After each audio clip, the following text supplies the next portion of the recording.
What is going on, YouTube? Joe here with Culination Media, and welcome back to another episode of The Legend of Zelda Majora's Mask. This is episode number 26, and in the last episode, we finally got ourselves into the Water Temple, aka the Great Bay Temple. We got ourselves right up to where the mini-boss, or the first mini-boss of this temple is going to be. So that's basically the goal here, is to get the dungeon item, and then see how far we can progress. And as I say at the beginning of every video, just a friendly reminder in case you guys haven't done so already, if you want to show your support, you can go ahead and leave a like down below, or leave some suggestions or your thoughts down in the comment section below. I always appreciate when you guys do that, because it does help out. Now, on to the mini-boss, and this is actually a recurring one. We're going to have to face this guy a couple of times. It's good old Wart, and it's kind of strange. It's kind of strange. As you can see, he's just a giant eyeball-ish thing with bubbles all over the place. The first goal is to remove these like bubbly things from around his main body, and you can do that with bombs. Oops, that was a bomb chew, not a bomb. And actually the most effective way that I found to do this is actually with Dooku Nuts, but I didn't get as many as I should have, because Dooku Nuts not only remove the bubbles from the main body, but it also kills a lot of them at the same time, and I'll probably show you that a little bit later on in this battle. But for now, we can use bombs because there's really no other use that we have for them. Now, once we get enough of these off to where we can see the actual eye, we can shoot it with our arrows, and or a hook shot, but that's a little bit more difficult just because it's moving all the time. And then we'll move on to the second phase of the fight once we deal enough damage. But yeah, so it's kind of a long fight. It's a bit time consuming. These things do not regenerate. And if you just attempt, like at this stage right now, to start shooting them in the eye, that's not going to work out because they will all release once you get to the second stage and start jumping all over the room if you don't kill them here in the first stage. So I suggest killing as many as you possibly can to make the second stage a little bit easier, and that makes this stage a little bit longer, but it's definitely worth it. It'll save some hearts and save some difficulty for you later on. So yeah, this is probably going to be a little bit of a longer episode depending on how long it takes me to kill most of these guys. Now I'm actually making some decent progress here. And the unfortunate part is if you use bombs, especially if you hit the ones on the far side, they will reattach themselves before you can actually get to them. The other thing that you can do is you can obviously use the bow. You can use, your fire arrows to deal damage to a large radius and knock a whole bunch of them off, but it takes quite a bit of magic to do so. It's, very difficult to maintain that strategy, especially if you don't have the larger magic bar from getting all the great fairies in the previous temple. So that is a thing. You could also use the hook shot to pull individual little bubbles off the body, and it pulls it right up to you and you can just slash them. But there's so many that it will really it'll take a long time, as you can see. It's not like we're making a lot of progress just doing this one by one. But if you're having trouble, you can just go ahead and pull out those Dooku Nuts. You saw how much damage that did. I killed at least 5 to 10 at once. So you remove them and kill them at the same time, which is kind of invaluable when it comes to time here. And the other interesting part is that he doesn't really try to attack you during this phase. So you can get away with just killing every single one of these bubble creatures. I don't even know if they're creatures. They jump around, but you can't have like Tattle talk to you about them, which is interesting. Anyway, I don't really know what else to say about this, so we're getting to the point here where we can start attacking the eye. And I think I might actually want to do that. Yeah. Oh, I missed. There was a bubble that just floated right in the line of sight. That's not cool. That is not cool. I guess we'll kill a few more. And there we go. Got him with the hook shot, which is good. It's a nice alternative if you're running low on arrows, which you shouldn't be, because in the previous room there's a Choo-Choo that has arrows, and he repeatedly, reforms himself, so you should have a full quiver. Even if you don't have the quiver upgrades, you should have as many arrows as you can carry, whatever that number may be. We're getting into the final stages of this first stage. The final stages of the first stage, if that makes any sense. And we're like 5 minutes into the video, too. This is why I figured this is going to be a long episode. There's only about 10 of these things left. I guess we could just...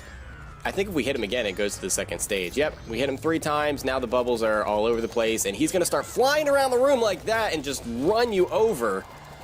He kind of just does it at a blind rate because his eyes close most of the time. Occasionally, he will open the eye, though, and that's when you take your opportunity to shoot him. Wart! Once you have gotten rid of the spheres that shield the main body, you can attack the eye. Yeah, thanks, Tattle. I spent 5 minutes explaining that. It's a lot more difficult to use anything but the bow in this case because it's a moving target. The hook shot is incredibly difficult, especially because there's a range limit on it. So I suggest using your bow here. And why can I not hit you? There we go. Okay, for a second there, I thought he was about to just run us over in the corner. It actually does quite a bit of damage, as you can see. He only hit us 2 times, and we took quite a bit. But anyway, the battle is finally over. I feel like I repeated myself 100,000 times throughout that that little scene. I'm surprised I was able to actually commentate that and concentrate at the same time. But we did okay. He will be back later on. I'm not sure. I think it might be just an optional event, but it's for our heart piece, so I'm going to be doing it, of course. I haven't figured out if I'm just going to just 100% this, because with the stuff that I've done already, we're going to be close to 100%ing it anyway. I would have to do some of the things I don't like the Honey and Darling shop. I just can't stand that. But anyway, here we go. The dungeon item for the Great Bay Temple is the Ice Arrow. Finally, another elemental arrow. Now you can freeze enemies and objects. Try it everywhere. You can also freeze water and create little platforms for you to jump on, which is really going to be the crux of the rest of this temple, is trying to figure out different areas where you can use these arrows to traverse the large water pools and such. So in here, we can just refuel, basically. We used a lot of bombs, we used a little bit of magic, and a lot of arrows as well. Might want to kill him a couple times. Because, yeah, I used like 15, 20 arrows. That's crazy.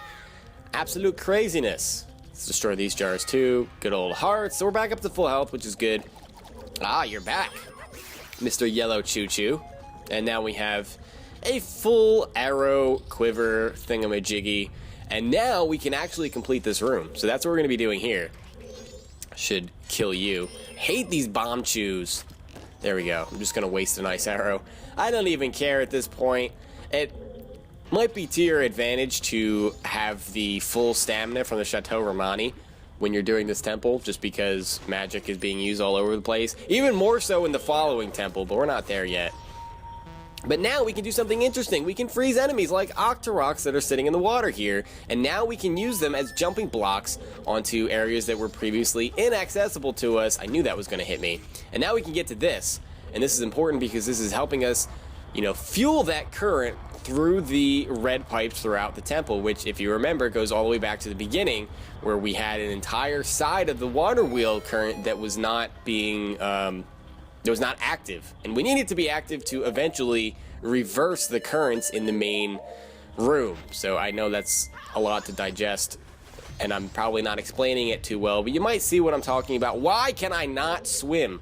I'm a Zora. You can do things besides just swim straight. Let's get out of here. We don't need to be in this area anymore. So we can just go through this little area here. This should take us back to the main current room. There we go.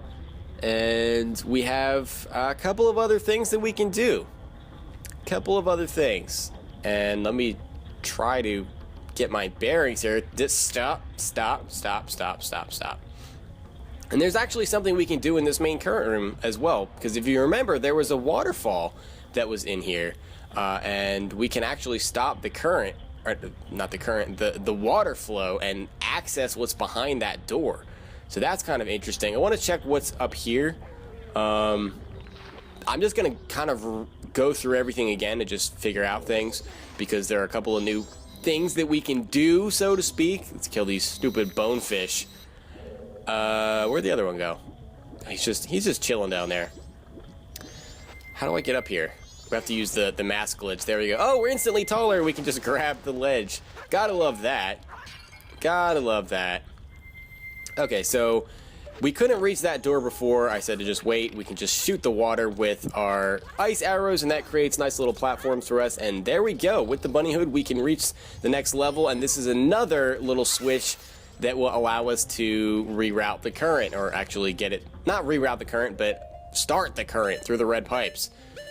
Let's first of all see what's behind all of these barrels. There has to be something good. Has to be something. Arrows, magic. Okay, I guess bombs, nothing exciting. Blue Choo-Choo, this doesn't have anything inside of it, so it's really just a blob of water. Oh, that's good for us because that means that we can freeze it, and that's going to allow us to jump up to where the switch is. But first things first, we'll probably want to kill this real bomb chew. And, okay, he's just going to kill himself. He's feeling a little bit suicidal. What can I say? So we take the Goron mask off, and we can freeze you. We got to get you in position, though, because you don't stay frozen forever. Okay, I guess you could just jump right into me multiple times. How did I lose that much health? And I missed! And I missed. There we go. Okay, that was way harder than it needed to be. We should probably push you a little bit closer, just because with my luck I would miss the jump. And that would be bad. That would be very bad. So now we can reach this platform, and we can activate this switch. And voila! We have, I believe... Trying to think if we missed any other switches. I don't think we did. I think we have activated all of the red switches now. Unless there's one behind the waterfall area, which should be our next destination. And we'll see. I know there's other switches to hit, but I don't know if there's any other red ones. So what I'm trying to say, because we will need to hit green ones as well, which will eventually allow us to get into the boss room.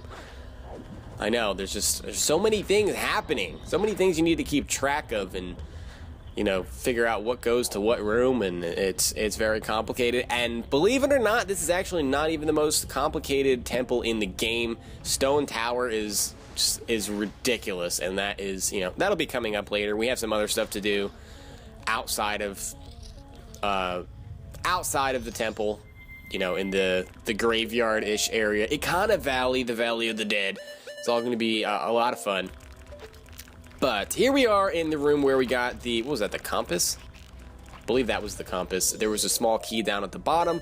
Got that in the last episode, but now we can reach this area over here that I said we will come back to. And you don't have to do this right now. You can come back and do this later on, but this is the only way that we can get the boss key. So we kind of have to do that. And like I said, there isn't really a particular order that you have to do the next part of the temple, but this is just what I'm opting to do. So we're gonna get both mini bosses out of the way in this episode. You do need the fire arrows because this door is frozen for whatever reason. Go ahead and shoot that. Okay, probably should have got rid of the icicle there, but whatever. And we have another recurring boss in here, and this is one that we saw in the swamp temple. Good old Gecko, and he was riding one of those claptrap.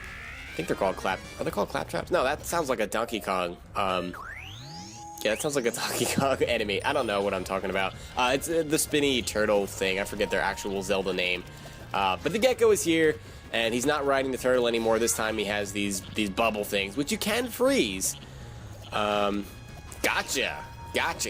So you can use your sword, or you can use your arrows here, and he's gonna go up to the ceiling and try to drop on you.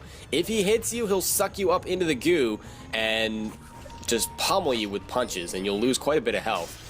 So you need to avoid that. Shoot him with the ice arrow to freeze the goop. He'll fall down, and then we can repeat the process of hitting him. Your sword at this point, if you have it forged, obviously is going to do the most amount of damage, but the ice arrows do nice damage as well. And I believe you have to hit him like 3 or 4 times. He's really not that difficult. Okay, don't do that. Don't let it just fall on you. That was just silly. How did I know that was going to hit me? And apparently if you just jab him with your sword, that is enough if you have the most powerful sword. So there we go. He should only take 1 more hit. Oh, it's called Mad Jelly. Okay, you've run inside a Mad Jelly since his body is so soft. Figure out a different way. Okay, well, I've already figured it out. I've explained it to everybody. Mad Jelly. I don't know why I think that's so funny, but I do. I definitely would conserve your magic if you don't have the the extra magic bar here because you need the ice arrows. I know there's magic jars around in the corners, but you need the ice arrow to kill this enemy. So if there are no magic jars and you run out of, you know, magic to use the ice arrows, you're screwed. That's basically it. You're just gonna have to die. And the jumping attack finishes off Mr. Gecko here, and he turns into a frog just like he did in the Swamp Temple. And okay, I can actually run through these. What do you have? Magic, magic, magic, arrows, all that good stuff. What we're actually going to do is start the frog side quest. We can pull out the Don Garrow's mask that we got in the mountains, and when we talk to the frog, he'll recognize us. Oh, Don Garrow, it's been so long. What has brought you all this way? Could it be you came all this way looking for me? Could be that. Ah, you need not say a thing upon seeing that face. I understand. Is it true? But I had heard that it was still winter in the mountains. And, you know, obviously it is. When spring comes, I shall definitely go to the mountains, so let us meet again.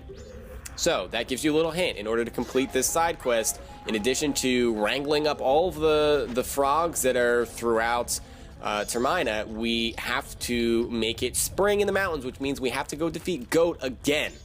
And we are going to get around to that. That'll be after we defeat this temple, obviously just for the sake of completing that side quest, because there is a piece of heart involved. But let's talk about what's going on now. We have the boss key, which means that we will be able to officially complete the temple, and now it's just a matter of maneuvering to where the boss key is, or not the boss key, the boss door. And we have a ways to go. We have a lot that we need to do.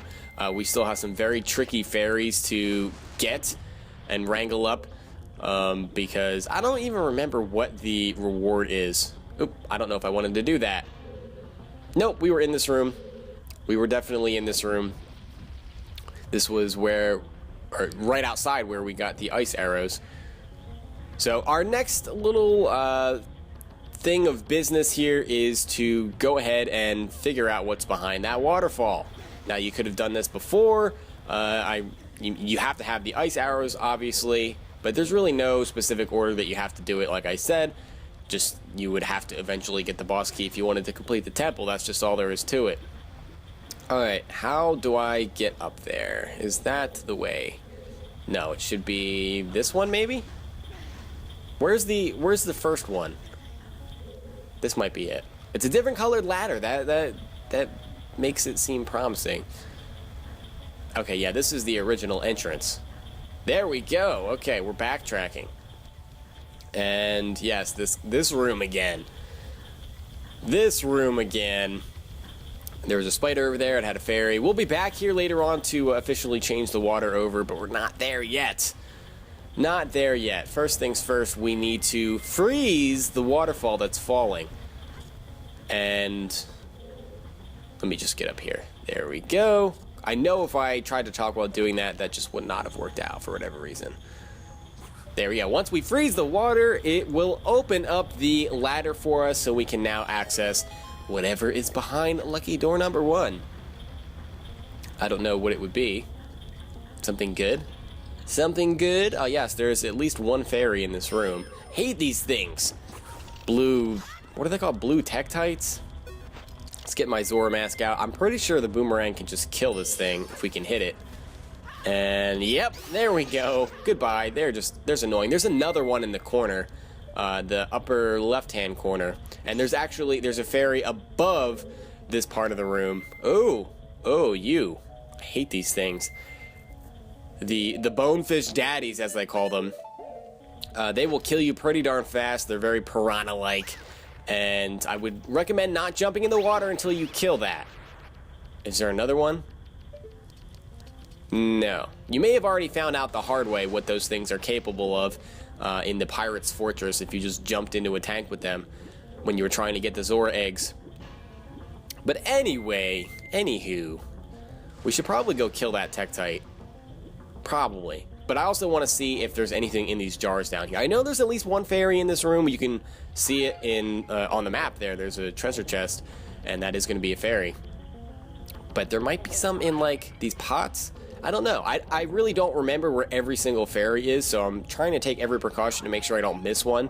I don't want it to be where I have to backtrack to try to find them later on, because this temple is a little bit complicated, and it can be difficult to figure that out. Same thing with Stone Tower when we get there. I'm going to try to get everything as we go, if it's at all possible. Apparently, our electrical force field doesn't kill this thing, so I'm going to want to lead him over to the original platform where we can kill him. Is he still following us? I hear him jumping. Oh, no, he's not jumping. No, you're supposed to come over with us. Come on. Come on. He's like getting stuck there. Yeah, you don't want to leave him over there, because if you want to get the fairy, we are going to have to use the ice arrows in the middle of the water in the upper left-hand corner of the room, just kind of in no man's land out there. And yeah, so you don't want that thing jumping around, because it will knock you all over the place. So you have a limited time, because once you freeze the water, it does thaw out. Your platforms will disappear. And you need the ice arrows to actually complete this room, because that's, you know, that's just what it is. I mean, we needed the ice arrows to get into this room, so why wouldn't you need them to complete it? And we can just create our own little makeshift bridge here. As you can hear, the platforms behind us starting to melt. Now we can activate this, which is something that we need to activate in order to complete the temple. And by complete the temple, I mean get into the boss room. I should be more specific. We kind of need to do a lot of this stuff to complete the temple. Not really helping with my descriptions. Now, I don't know if there's a fairy over there. I mean, I know there's one up there, and we need to use the hook shot and ice arrows and all that jazz, and I'll show you how to do that in a second. But I'm talking about over on that yellow platform. Oh, look, 20 rupees. I don't really care about that, though. Not interested in your rupees. We already have a giant wallet, and we can hold 500, and we have a lot in the bank, so I don't feel like we're really hurting for rupees. I think that is the area we need to jump up. But I kind of want to see what's going on over here, so let's go ahead and do that. Bunny hood. No, no, no, no, no, no. Of course you're going to jump. Sometimes the bunny hood can do backfiring things like that. It's just sometimes a little bit difficult to control. Let's take that off. Let's hit another little platform, and now we can put the bunny hood on to finish our jump. There we go. And we could get the blast mask out, but I like doing the Goron mask. I like that fire punch. Come on, come on, hit the... There we go. Oh, goody, hearts. I actually somewhat needed that. What do you have? Bombs. I may have needed that too. Who knows? And arrows. I kind of sort of needed that. All right, let's make it our business to get this fairy here. And once I get the fairy, I will cut away back to the original room, because that's where we're going to be going back to. I'm not going to make you watch as we backtrack all the way back there. I did the exact same thing. I guess I shouldn't have had the bunny hood on, but I didn't feel like I could make the jump without the bunny hood. So we need to go stand in this corner over here. And we do have a time limit. So I'll create one more platform and try to get us in the right area, get our hook shot out. And where is it? Where is it? Oh, it's over there. Oh, crap.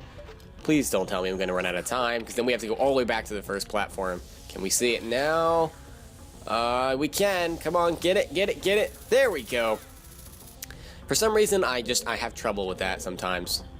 Like, not every time. Like, this time, obviously, I did it the first try, but I don't know. It's one of those things where I just end up in the water a lot. All right, so we got another stray fairy. That is our 9th one, and that's the first one we've got in this episode. So there we go. We're back in the original room here with the water wheel and all that stuff. So we're going to turn to our right, and we need to activate that last little red platform. So I was wrong when I said we had activated all of the red switches. So we'll get our hook shot out, because we need that. Obviously, we can't just make that jump.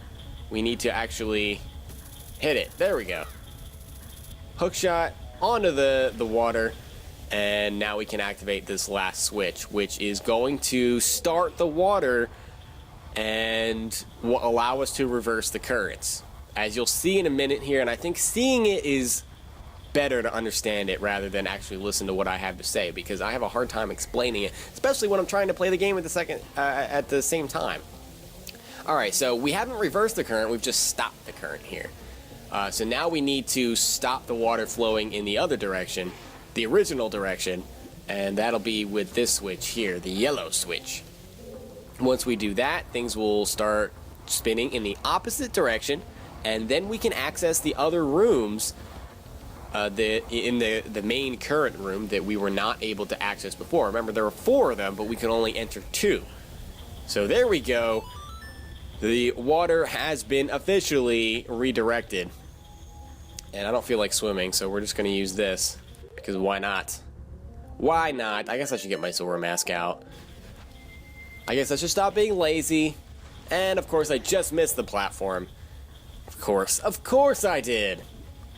Of course I did. I'm probably not going to let this episode go on too much longer. We've made a lot of progress. We've reversed the current, and we've defeated the Gecko boss with the Mad Jelly. We were able to get the boss key there, and we defeated Wart, got the ice arrows. We've just done a lot of stuff. We've made a lot more progress in this episode than I figured we would.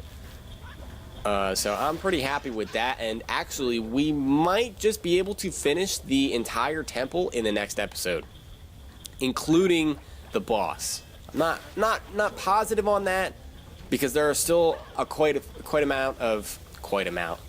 lot of fairies that we have to wrangle up in the remaining rooms.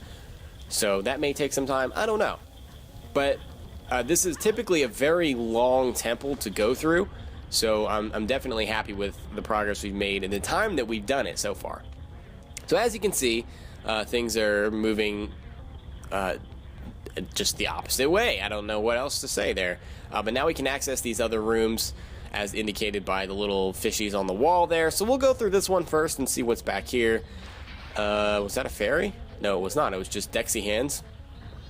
They left 40 rupees combined between the 2 of them. Alright, so this is a room we haven't been to yet. This offers some interesting things. I'm pretty sure there's a couple of fairies in here. We have another moving platform room that we will have to try to make the best of. And another water wheel type thing, which I'm not a big fan of. Really not a big fan of it at all. So it appears as though there's no fairies down below in any of these pots, so I guess we can just go ahead and destroy these barrels, which I actually have to get the right angle on. And apparently that is difficult to do. There we go. That took way too long. Way too long. So we see more water falling here, and we know from previous experience that ice arrows are the key to that. So we can pull those out. But first we want to jump. Did I really just miss that? He didn't jump, he just ran right into the platform. Oh, young Link. That was terrible. That was really, really bad. And we can't even touch the bottom. He just kind of floats there when you jump in. Alright, so let's wait until we get to almost the top, then we'll freeze this, get rid of that waterfall there, and now we should be able to run where we need to run. Now there is a little alcove there, that actually has a fairy in it, and there might even be one more fairy in this room, I'm not entirely sure. But let's jump. I think we have to jump here. Just barely made that. I feel like there's an easier way to do it. We can jump across to this, and can we make that?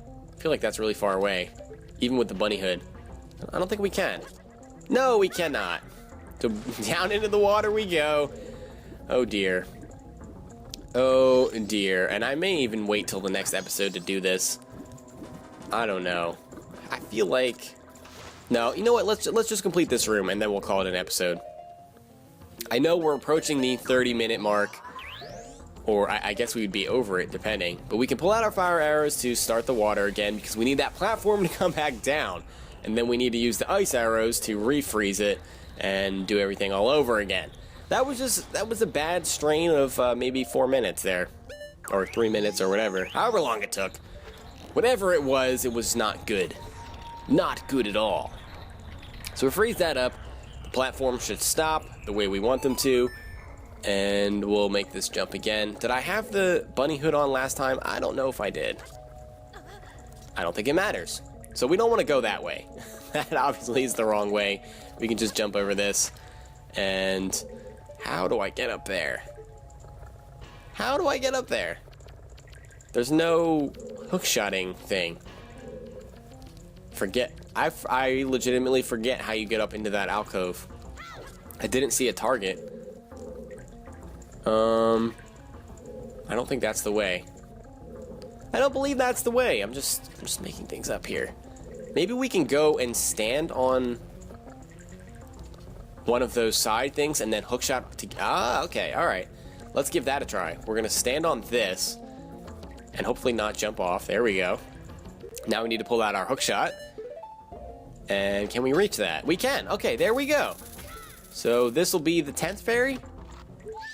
Yes, the 10th fairy. So we have 5 more to go. I think there's one more in this room, but I don't think I want to get it right now because we do have to come back.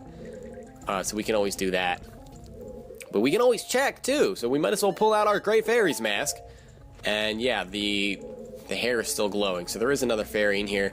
But I do want to call it an episode here, so we'll come back in here and get that in the next episode, either on our way out or on our way to the boss key. Or not, we already got the boss key. On our way to the boss room, because we still have some stuff to do.